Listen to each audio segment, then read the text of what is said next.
guys are quiet this morning. Somehow or another, maybe the heat takes a little bit of something out of us, during the week as a part of that.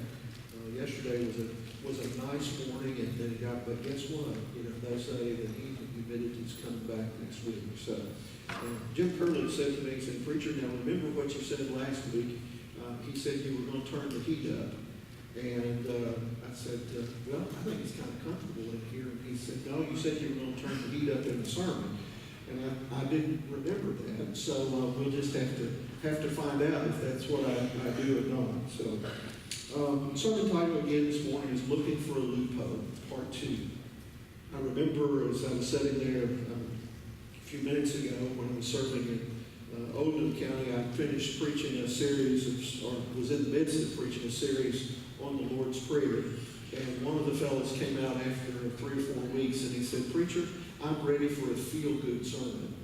And he said, "I didn't know there was that much in the Lord's Prayer."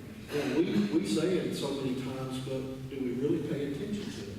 Same thing is true in this parable of the Good Samaritan. Part of what we've heard over and over and over again, but maybe for me, maybe for you, this can serve as a reminder. Let me tell you about a research project that was done a number of years ago. It happened to be called the Good Samaritan Project, and it was done at Princeton University, one of the seminaries.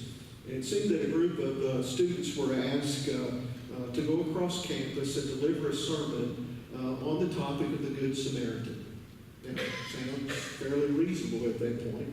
As part of the research, some of the students were told that they were late and they needed to hurry up. They believed people would be waiting for them to arrive. Along the route, the seminaries traveled across the campus to the chapel. The researchers had hired an actor to play the role of a victim.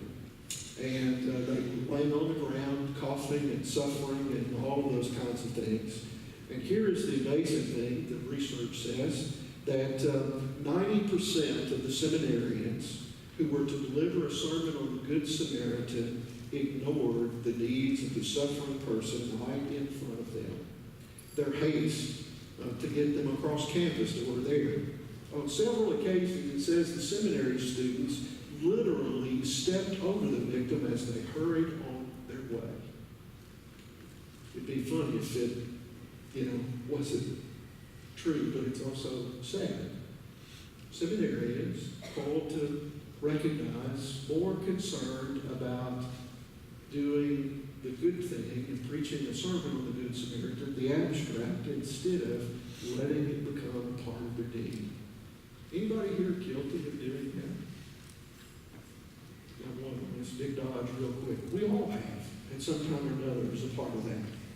It was part of that for us, and I think it's one of the things that maybe that little bit of understanding is that they were very self-involved. I want you to hold on to that. Okay? Self-involved. More concerned about what they were doing than the needs of somebody else. Every day, or not every day that you hear this, but taking back to the Old West. I mean, there's some of us who still like to watch Westerns. There's nothing like an Old Western as a part of that.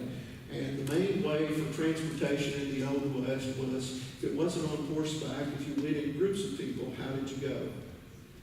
Stagecoach. Well, did you know that you could buy a different class of ticket to get on a stagecoach? If you didn't know that, let me share with you some of the findings as a part of that. One is that it was a first class ticket. It meant that no matter what happened, you could remain seated. If coach got stuck in the mud or a wheel fell off, you got to sit there. There was a second class ticket. You got to have a seat on the stagecoach, and if there was a problem, then you had to get off and stand by while the coach was fixed. Either if it was in the mud, you could stand and watch somebody else do it. The wheel fell off, you waited, you stood and watched. But once things were fixed, you could get back on. Third class ticket was one that you got a seat to sit on the stagecoach, but when a problem would arise, then you got off and you pushed, and you helped fix the problem. just maybe in some churches, I'm not saying necessarily here, but you probably get the implication, maybe we've got folks with different class tickets. It's a part of the same thing. It's a story. Jesus uses this parable, and it's one that it's most memorable as a part of it, and yet sometimes we can find the culprits who don't pay attention, but Jesus calls us to find mercy and to go and do likewise. Sometimes the first class folks are folks who think they can just sit there. To be catered to and pampered is a part of that. You know, there are times that all of us like that somewhere along the line, but that's not the way of life for most of us. The second class rides along the problem. They bow out and become detached spectators. Just this morning, praying with Bentley Badger, I hope he doesn't mind me using it. His son Bentley's wife fell while they were hiking in Colorado and broke her leg. They shared as a part of it. There was one couple who helped almost, I guess it was 1.5 miles or 2 miles, some distance, back down the trail to get to where she could get some care. And his son said, "Dad, you would not believe the folks who just walked by, and most of them not even looking our way." Sometimes there are those who just detach themselves from them as a part of that. The third class, again, ride are part of that. They're more than ready and willing as a part of that. When things go wrong, they roll up their sleeves, they address the problem, they work out the situation, and they move on. But Jesus uses this passage. He's teaching us some valuable lessons, not just in his day, but even in our day. 4 persons. Right? There are 4 persons involved that we know about. There's the man who is robbed and left half dead on the side of the road. Now, I don't know about you, but maybe every once in a while, some of us are guilty to say, he knew what he was doing. It was a dangerous road. Outlaws were known to travel that road. So why in the world would he travel the road by himself? And you know what we say sometimes in this Good Samaritan kind of story says, they got what they deserved. He knew what the dangers were, and yet he was willing to take the risk. There are people who've done that before. There are people who do that on a regular basis. And sometimes, to me, as a part of an understanding of the Scripture, is that we are those who stand and watch and a part of that, and sometimes we find ourselves as the injured person along the side of the road because we took a risk at doing something, knowing the dangers and in spite of that. Have you ever done something Bishop King used to say at that point when a preacher would mess up someone? Doesn't he have a friend to tell him that what he's about to do is stupid? We've all heard they don't make pills for that. But yet, we've all been guilty. They got what they deserved. And sometimes we go on and we feel that we freed ourselves of responsibility. When we look at that in the midst of that, he knows. He's a part of doing that. But yet then we come to the priest, and Trace mentioned the priest and the Levite. The priest is like the first class ticket holder on the stagecoach. He felt he was privileged. He didn't want to get his hands dirty. Part of the reason, as Trace said, as part of that was because if he touched something unclean, then he would not be able to do his duties in the life of the church as a part of that.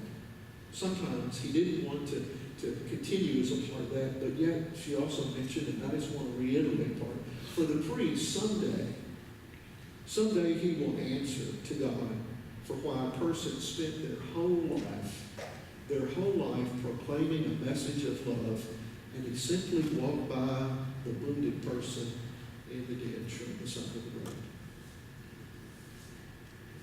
Apply to anybody, may apply to me, might also apply to you. Maybe you're not a priest, but you are the priesthood of all believers. It's part of that is we sometimes are those who claim this holier than thou attitude, and we're not going to get connected. We're too busy to get involved with the hurts and the needs of the world. Maybe we don't think that, but maybe we need to hear it. That we can't be that so busy that we fail to do that. But after all, remember, he was a holy one. Let somebody else do it. Then there's Levite. Last week I mentioned him. I won't spend much time on that. Probably he was a person who maybe had some second thoughts. He's thinking about the possibility there's danger here. Maybe this is a setup, and there's somebody waiting to rob me and get something from it as a part of that. And he kept having those second thoughts. But in the bottom line of it, second thoughts won out. I had someone to tell me that there was a nice discussion following the worship service last Sunday about some of those things. But all of us at times have those second thoughts. It's a part of it, and many times those second thoughts win out when we have an opportunity to really be a witness for Christ and do what he's called us to do. Then there's a Samaritan. Now, he's not good at this point. He's just a Samaritan. The Samaritan comes along. He may have been in a hurry on his journey. Someone said in one of their commentaries, says maybe he was on his way to a committee meeting of folks who were going to talk about the dangers of the road. Now that sounds, as a part of that. We talk about a lot of things as a part of that. But he may have had second thoughts, but yet there was this impulse on his heart that God prompted him to do the right thing. Sometimes we call that the work of the Holy Spirit, nudging us, leading us, guiding us as a part of that. The priest represents first class. The second class, stagecoach ticket, probably was the Levite, but the Samaritan was the third class. When the Samaritan encountered, and Trace mentioned this in the reading of Scripture, the problem was that he was ready to get up and help, but he did more than that. He could have just said, hey, let me fix you up for a little bit, and then go on his way. And he could have said, maybe somebody else will come up and finish the task. But no, he took him, he bandaged his wounds, he took him for some care. He was willing to even go beyond that to say, hey, listen, if you take care of me when I come back, if I've not left enough money in paying for it, I will pay the rest. If we're really honest with ourselves, somewhere along the line, you and I have said, maybe in our moments we didn't speak it out. Who in the world would do something like that? My years in ministry, I've heard in the life of the church, somebody say, I can't believe that they would go do that. They just seem so unsuspecting to even be willing to get their hands dirty or to do that kind of work as a part of that. There are none of us that are too good as a part of that we cannot lend a helping hand. His goodness, hear this, his goodness, his willingness to help, his anxiousness to heal, he was eager to serve, and he was quick to address the problem. He didn't just sit there and not do anything. He didn't just stand there. He didn't do the blame game to say, well, it's his fault and he's getting what he deserves as part of that. No, he felt he had a responsibility. And sometimes we try to shirk our responsibilities. Shirk our responsibilities maybe in the life of the church, maybe in our families, maybe in our community, that we know that we're called to do that. So what is Jesus really saying? The lesson for us. Jesus said in this passage of Scripture and in other places, and he said it over and over again. If you don't hear anything else this morning, hear this. Jesus said, I am among you as one who serves. Go and do likewise. Mercy. Remember, sometimes folks say, well, they just need to show mercy. And then somebody would say, well, they don't deserve it. It's not mercy if they deserve it. Mercy is that gift, and all of us are in that goodness and that grace of God that we have received mercy. Not what we earn, not what we deserve, but God offers that to us and calls us as Christians and as followers of Christ to do the same thing. We look at a lot of exceptions as a part of that in our lives. But remember also that was part of it. Jesus showed it in his life, because from that point he went to the wilderness to be tempted before he began his ministry. Remember that as a part of that. Jesus could very well have taken that privileged position and he said, after all, I am the Son of God. He had to make up his mind early on what he was going to do, and he determined that he was going to be one who would serve and not seek to be served. A part of that is our call as followers of Christ. Maybe we don't remember that, or maybe we miss the lesson when it's a part of it. Our call is to go and do likewise. To reach out, to love God with all of our heart, with all of our soul, with all our being, and to love our neighbors as we love ourselves. Jesus offers first-class grace for third-class tickets. And I'm glad there are some third-class ticket folks around. Those who are there, they may be seated, but a need arises. It may be some kind of tragedy. It may be trouble. It may be difficulty somewhere along the line, but they're ready to get in and roll up their sleeves and fight and cause those things to happen, to work and serve them. I asked you, I think I said, to hold on about the self-involved and also about the tickets. First class mindset is sit there and let someone else do it. Did you know the largest McDonald's, at least a number of years ago, do you know where the largest McDonald's in the world is? It's in Moscow, Russia. It seats 700 people. Now, that's not a little McDonald's, is it? It's a big one. Studies were shown as a part of it is that most of the people in Russia were not overly impressed with the Western style of food. It may not surprise us, we get used to eating certain things apart. What they were surprised by was the attention of those who served them. They weren't used to that. How are you today, sir? Is there anything I can do for you? Have a nice day.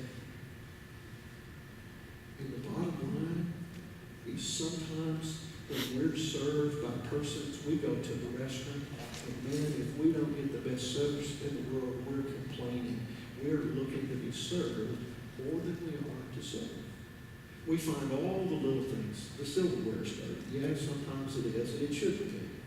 Well, they didn't warm up my coffee. They didn't bring me more tea. They didn't, get my order right is a part of that.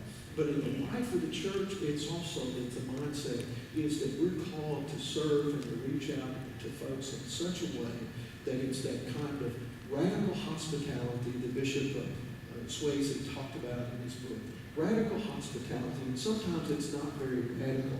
It's just letting people know that you appreciate them and that you're ready in some ways. One of the things that impressed me so much when I came to Madisonville first was simple words that you all may be taken for granted. When the phone was answered in the office, they'd say good morning, good afternoon. And then the last words they said, waiting for the response on the phone, was, how can I serve you?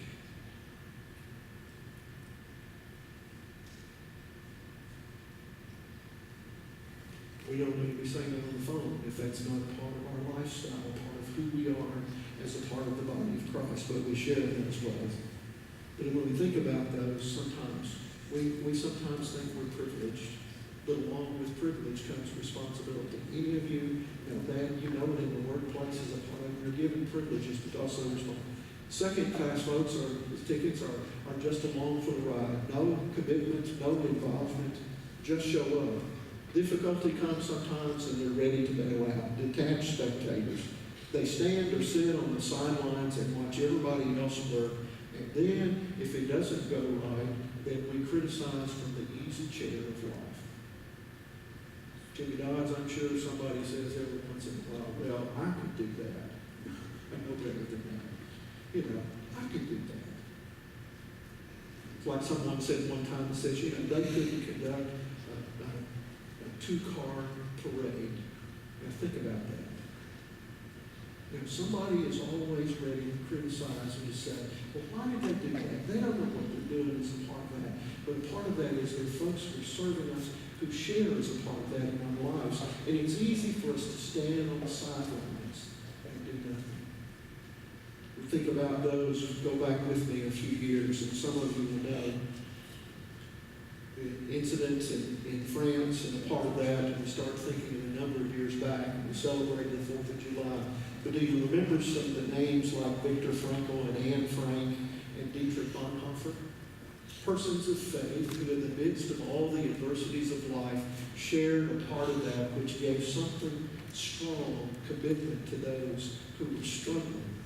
A fellow by the name of Mark Niemöller wrote some words. He was a German Lutheran pastor who was arrested and put into the Nazi concentration camp in Dachau.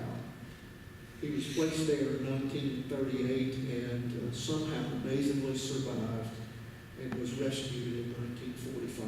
He wrote these words. They're entitled, "I Didn't Speak Up." In Germany, the Nazis came for the Jews, and I didn't speak up because I wasn't a Jew. Then they came for the trade unionists, and I didn't speak up because I wasn't a trade unionist. Then they came for the Catholics, and I didn't speak up because I was a Protestant. Then they came for me, and by that time, there was no one left to speak up. We can't bail out or run away. We can't ignore the troubles of the world. We can't wait around expecting someone else to jump in and fix things. We are called to engage in a relationship with the living Christ who calls us to a place that we're willing to work, we're anxious to help, we're ready to love, and eager to serve. We need to be part of the solution and not part of the problem. Basically, we're called to serve. Jesus said, which one of these was the neighbor? And the man said, the one who had mercy, the one who showed grace extended. He said, go and do likewise. Heard a fellow say not too long ago as a part of it, had a fellow in his church who'd been attending, and he walked up and said, Pastor, I think I want to be a member of your church. I want to be fed. The pastor said, that's good, but sir, probably all of us would be better off if you could take off your bib and put on an apron. We're called to serve. Jesus said, go and do likewise. Isn't that what he said? Show mercy. Not standing and saying they should have known the risk. They get what they deserve. Not so busy that we think we're privileged and we can't be like other folks to reach out when there's a hurt and when there's a need. Not to have as many second thoughts. We probably will still have some second thoughts, but be ready to will in. There's a reason this passage says Good Samaritan, because the Samaritan became good because he did the right thing. Trust on again and thank you. It probably needs to be repeated. But I want you to hear this. I found in my life and continue to face those challenges that you can't love God as you should if you don't love your neighbor. And who is our neighbor? Our neighbor is anyone in need. Jesus, remember, spoke the words in Luke 4. He said, I've been called to proclaim liberty to those who are oppressed, health and wholeness to those who are sick, to set. He said, this day, this scripture is fulfilled in your hearing. And here, he said, the one who had mercy, and to the expert in the law, he said, go and do likewise. Not looking for loopholes, for ways to get out of serving, but looking for ways that we can serve. To serve Christ and to serve others. That's the call. We don't need to ever lose sight of that. To truly be disciples is not just called to enjoy the privileges, but also to be willing to serve. In the name of the Father, and of the Son, and of the Holy Spirit.